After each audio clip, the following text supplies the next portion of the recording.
You know, a long time ago, there was a man that was walking through the farmland and through the woods of Pennsylvania, and on his journey, he grew thirsty, and so he thought he would knock on one of the doors of the farmhouses around and ask if he could have a drink of the spring water. So he went to a certain house and he knocked on the door, and a little girl came to the door, and so he asked if he could have a drink of the spring water. The little girl went back into the house and came back with a tall glass of fresh milk. And it was so refreshing, and the little girl was so kind, and the man enjoyed his little visit. And when he finished drinking the milk, he took off along his way. Years later, that same girl needed an operation, and she went into the hospital for operation.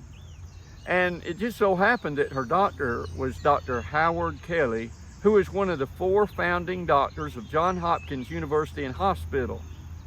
He was also known that he wasn't a cheap surgeon.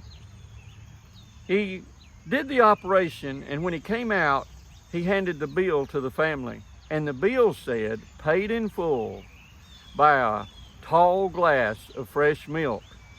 You see, it had been Dr. Howard Kelly that had knocked on that young girl's door many years earlier, and he recognized that young girl, and because of her kind act, and because he too was a Christian, he returned that favor. You know, Jesus said in Matthew 22, after being asked, what is the great commandment? Jesus said this, love the Lord thy God with all your heart and your mind and your soul. And he said, the second commandment is like unto it, love your neighbor as yourself. When we love one another and treat one another as we would have them to treat us, God's love can be spread abroad. So, hey, love somebody today. Give them a fresh, tall glass of milk. God bless you.